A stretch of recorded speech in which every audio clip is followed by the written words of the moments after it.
지난해 코로나19로 후진한 세계 경제가 새해에는 충격에서 벗어나면서 강한 회복세를 보일 것으로 전망되고 있습니다. 1일 블룸버그가 주요 투자은행과 경제연구소 등 37개 기관의 전망치를 집계한 결과 올해 국내 총생산 기준 세계 경제의 성장률은 평균 5.2%로 예상됐습니다. 지난해 코로나19 여파로 세계 경제가 마이너스 3.8%의 역성장을 기록한 것으로 추정되는 데 따른 기저효과로 올해 성장률이 이례적으로 높은 수준을 보일 것으로 기대되는 셈입니다. 전망 기관별로 보면 골드만삭스의 올해 세계 경제 성장률 전망치가 6.3%로 가장 높습니다. 골드만삭스는 최근 보고서에서 코로나19 백신의 대량 보급, 완화적인 통화정책 등을 반영해 이같이 전망한다고 밝힌 바 있습니다. 또 UBS 6.1%, 도이체방크 웰스파고 각 5.9%, JP모건 5.8% 등의 전망치도 높은 편입니다. 무디스나 크레디트 스위스, ING그룹 등은 4%대의 성장률을 제시했습니다. 이들 기관이 전망한 한국의 올해 경제 성장률은 평균 3.2%로 집계됐습니다. 이는 한국 정부가 최근 제시한 전망치와 같은 수준입니다. 전망 기관별로는 무디스 4.7%, 모건스탠리 4.2% 등 24곳이 3.2% 이상의 성장률을 예상했습니다. 반면 HSBC 2.2%, ING 2.4% 등 18곳은 한국 경제가 이보다 낮은 성장률을 보일 것으로 내다봤습니다. 이런 가운데 지난해 한국이 G7 국가 중 하나인 이탈리아의 국민 총소득을 역전한 것으로 예측됐습니다. OECD와 한국은행이 1일 발표한 바에 따르면 한국은 2020 1인당 명목 GNI가 2019년 32,115달러에서 1,000달러가량 줄어든 31,000달러로 추정했습니다. 이는 OECD가 지난달 초 발표한 한국의 작년 성장률인 마이너스 1.1%를 기준으로 한 것입니다. 반면 OECD는 이탈리아의 2020 성장률을 마이너스 9.9%로 예측한 바 있습니다. 이는 OECD 기준 2019년 이탈리아의 1인당 GNI가 33,205달러였는데 여기에 전망치를 적용하면 2020년 예상 전망치가 3만 달러 초반에서 2만 달러로 내려갈 가능성이 관측되는 것입니다. 전문가들은 물가나 유로 환율을 고려하더라도 한국을 이기기는 힘들 것으로 예상하고 있습니다. 코로나19를 겪으면서 전 세계의 GNI가 하락하는 것은 당연한 이치일 것입니다. 국가별로 어떻게 코로나19에 대처했느냐 하는 것이 지난해 경제 지표를 가른 셈입니다. 표에서 보듯 한국은 중국과 터키에 이어 세 번째로 경제에 있어 선방한 국가에 속했습니다. 이는 놀랍게도 한국이 대표적 선진국 모임인 G7 국가 중 이탈리아를 역전하게 되는 결과를 낳았다는 것입니다. 코로나19에 대한 한국의 선방으로 명실상부 G7 안에 들어간 상황입니다. 이럴 수 있었던 것은 양 국가의 경제 구조에서 찾을 수 있었습니다. 한국은 반도체를 중심으로 수출 비중이 높고 내수 비중이 작은 반면 이탈리아는 관광 산업이 경제에서 13%를 차지할 정도로 높고 내수 산업 비중이 큰 것이 특징입니다. 한국은 지난해 수출이 전년 대비 5.4% 감소했음에도 지난해 연말 연일 코스피가 최고치를 갈아치우며 반도체를 중심으로 한 수출이 호조세를 보였습니다. 반면 이탈리아는 코로나19로 관광산업과 내수산업이 직격탄을 맞은 상황이 된 것입니다. 하지만 전문가들은 코로나19가 장기화될 경우 한국 역시 성장률이 급락할 수 있다고 우려합니다.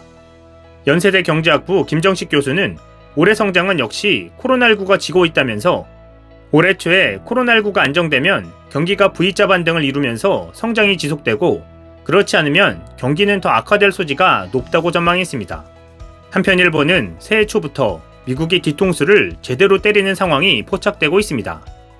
1일 일본 요미우리 신문 보도에 따르면 미국 정부가 단속을 강화하고 있는 중국의 인재 프로젝트 천인 계획에 일본인 연구자가 적어도 44명 관여하고 있다고 전했습니다. 보도에 따르면 일본 연구자 중 24명이 천인 계획에 참가하거나 관련 표창을 받는 등 관여했다고 인정했으며 이외에 일본 대학의 홈페이지나 연구자 본인의 블로그 등을 통해 20명의 연구자가 천인 계획에 참가, 관여한 사실이 확인됐습니다. 거액의 연구비를 보장받거나 연구 환경이 일본보다 매력적이라서 천인 계획에 참가하는 연구자가 적지 않다고 요미우리는 배경을 전했습니다.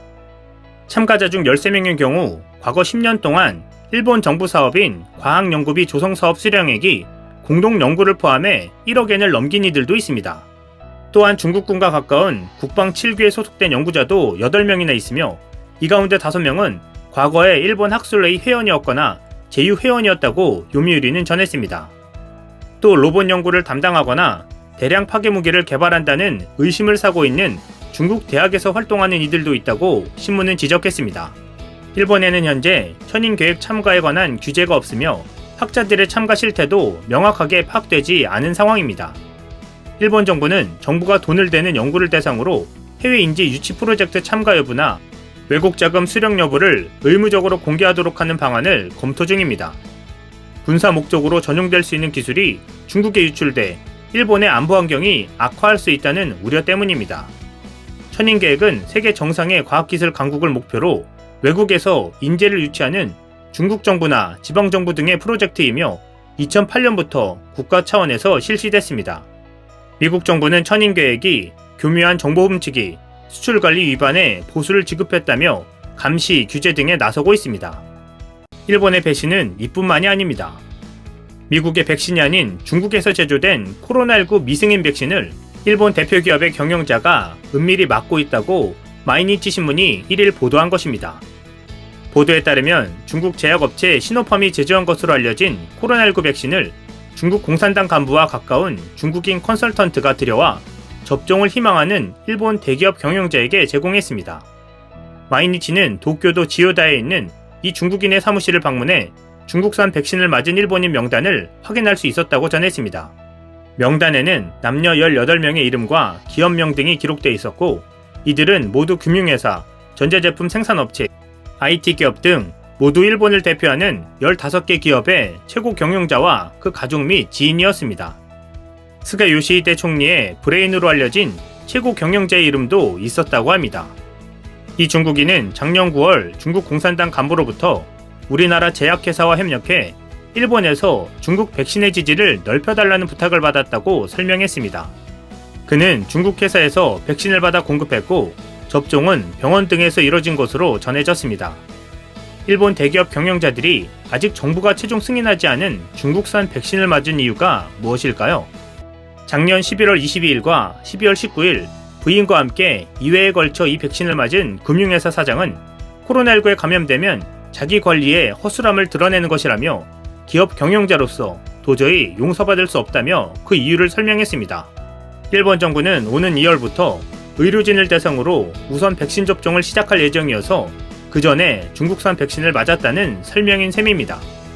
중국산 백신을 소개한 중국인 컨설턴트는 새해에는 나가타초에도 얼굴을 비출까 생각하고 있다고 말했습니다.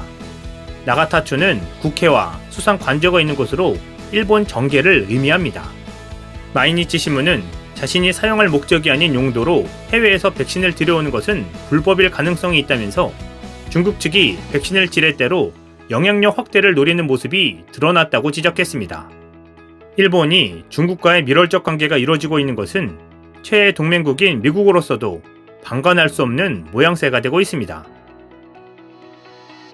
이상 CNTV였습니다.